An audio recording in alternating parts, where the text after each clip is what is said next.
Capítulo 2. 10 operações básicas, prós, contras e casos. Existem basicamente 3 canais, gateways, para comprar Bitcoin, análogas àquelas para comprar ouro. 1. Corretoras, exchanges, centralizadas e descentralizadas. 2. OTC, over-the-counter, mercado de balcão. E 3. P2P, peer-to-peer ou pessoa a pessoa, sem intermediários. É possível adquirir Bitcoins ou ouro por meio de aquisição original, mineração, assim como mendigando, faucets ou sendo remunerado por algum serviço ou produto com esses ativos.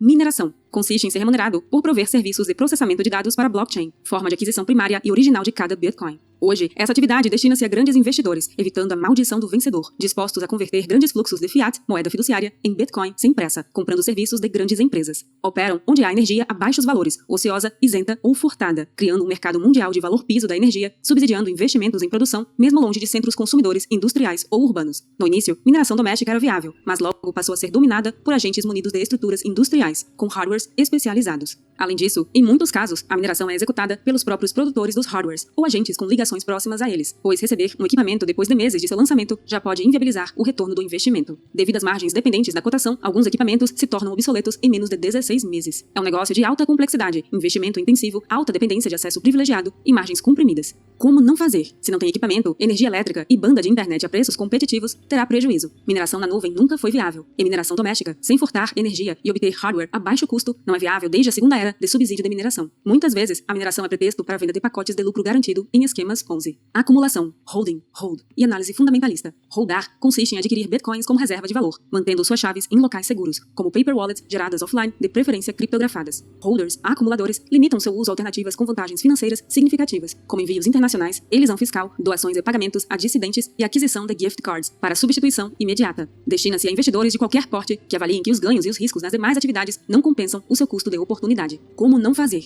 Adquirir bitcoins e deixá-los em posse de terceiros, saldos em empresas, representa alto risco não remunerado, evidente em dezenas de casos de perdas. Vendendo acima de R$35 mil por mês por CPF em corretoras brasileiras, sai-se da faixa de isenção e deve-se pagar imposto de renda. Resultados. Existem estratégias particulares a cada perfil na constituição de uma carteira. Há, em todos os prazos significativos, quem adotou prática de preço médio, DCA, Dollar Cost Averaging, multiplicou sua riqueza se continuou por mais de um ciclo, 4 anos, ressalvando que nas calculadoras de DCA ou DCA não consideram outros ganhos, nem com lending, nem trade, nem mesmo forks. B. Quem tem experiência em operações em outros mercados, tempo livre e baixa aversão a risco, pode bater retornos do mero preço médio fazendo capitalização por aluguel ou lending, ou alavancando por colateralizado de fiat inferior. C. Para quem tem controle emocional para comprar caindo e vender subindo, o que é muito mais difícil do que pode parecer, adotando análises fundamentalistas, gráficas ou de sentimento, como Mayer Multiple, S2F, S2FX, dados on-chain ou Google Trends, indicando buscas por Bitcoin, há estratégias ainda mais lucrativas que DCA, que já não é hold. Também há estratégias que apresentam ganhos em USD ou dólar, e consequentemente em stables, e em Bitcoin sobre o simples holding, embora haja também trabalho e riscos marginais envolvidos.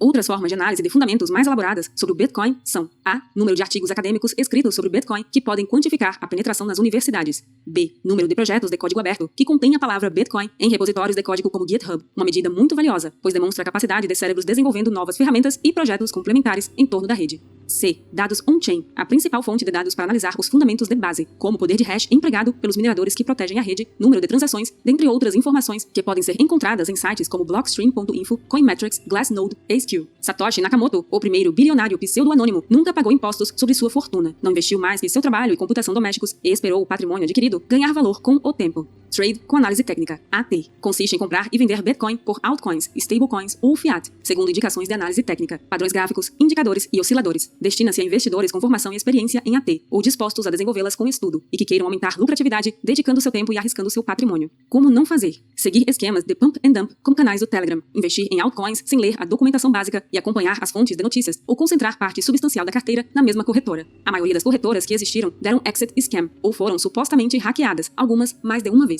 Como fazer? Estude AT e inicie com trocados. Abra contas em diversas corretoras para diversificação e mantenha registros de sua contabilidade para controle. Só avance em complexidade dos produtos, mercados futuros, operações alavancadas e derivativos quando compreender completamente suas consequências. Negociar com bitcoins é altamente indicado para quem já tem experiência negociando ações, forex ou títulos, pois as regulações são muito menores e as variações são muito maiores, ampliando as possibilidades de ganho. Os derivativos e margin trade são jogos de soma zero entre as contrapartes, com os custos de transação são jogos de soma negativa. Evite depositar valores significativos em qualquer corretora e depositar qualquer valor em corretoras sem reputação. A alavancagem é apenas indicada quando não tem liquidação forçada ou contra carteira diversificada, com a devida gestão de risco. Estratégias com 100% de track record positivo até 2020. Há estratégias com 100% de track record positivo em BTC e dólar, tais como respeitar o múltiplo de Mayer, comprando abaixo de 200 MMA ou média móvel aritmética e vendendo acima de 2 vezes 200 MMA, análise técnica. Comprar quando o Google Trends indicar que expressões como Bitcoin e Buy Bitcoin caíram abaixo de 50% da média e vender quando superarem 80%. Operar inversamente a manchete da CNBC teve 98% de acerto, análise de sentimento.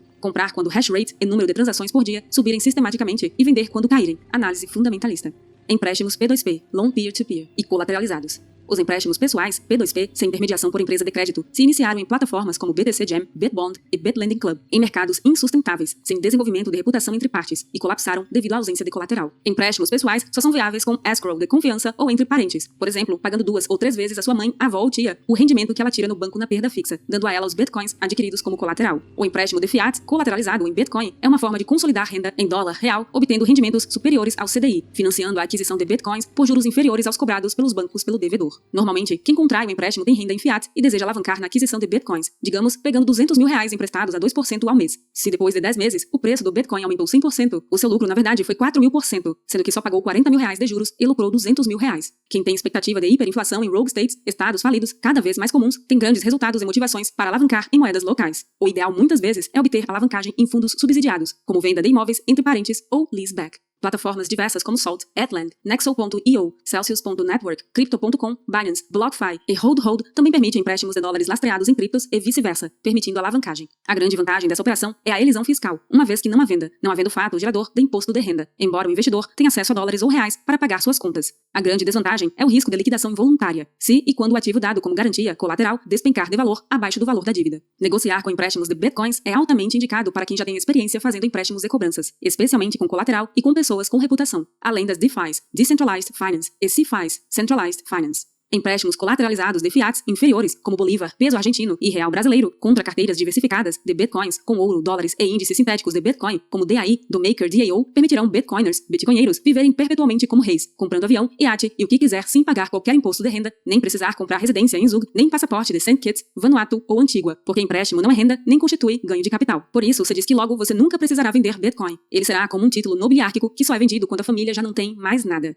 Aluguel para margem, lending for margin trade, consiste em locação, lending, como intermediação por corretora, como Bitfinex, ou para traders operarem long ou short, exatamente como aluguel de ações. Os saldos dos locatários são colaterais para pagamento dos locadores, havendo apenas risco de quebra ou incapacidade de execução da corretora. Negociar com locação de bitcoins é indicado para quem pretende retornos entre 0,3% e 2% ao mês, suportando o risco de custódia, insolvência das corretoras. Em especial, para quem buscar remuneração em fiat superior à das instituições de crédito convencionais e para quem pretende manter parte da carteira em fiat e parte em cripto. A utilização de bots, software, agents, é muito comum tanto em trades quanto em books de aluguel. Em ambos os casos, recomenda-se leitura e estudo do seu funcionamento antes de colocar qualquer valor significativo. Se não forem usados bots, o aluguel pode demandar atenção diária para ajustar as ordens, altas o suficiente para dar algum retorno, mas baixas o suficiente para serem aceitas, não ficando com recursos parados. Em geral, esse mercado gera diversas medidas relevantes. Quando o Bitcoin está em tendência de queda, tende a ter remunerações maiores de aluguel. Quando o Bitcoin está em tendência de alta, geralmente a taxa para aluguel de Bitcoin é mais baixa e para aluguel de USD é mais alta. Métricas de mercado para medir otimismo são o Open Interest, total de contratos de derivativos em aberto que não foram liquidados, o percentual de ganho anualizado em fazer trava de Bitcoin no mercado futuro, comprar Bitcoin no mercado spot, presente e, em sequência, vender futuro recebendo a diferença marginal como juro, remunerado em dólar ou vice-versa, e proporção de shorts e longs, indicando pessimismo ou otimismo. Lending de fiat ou stable fiat também é uma forma de aumentar os saldos de quem precisa pagar obrigações nessas moedas, fazer hedge ou simplesmente passar a chuva, esperando o momento de queda do Bitcoin para recompra.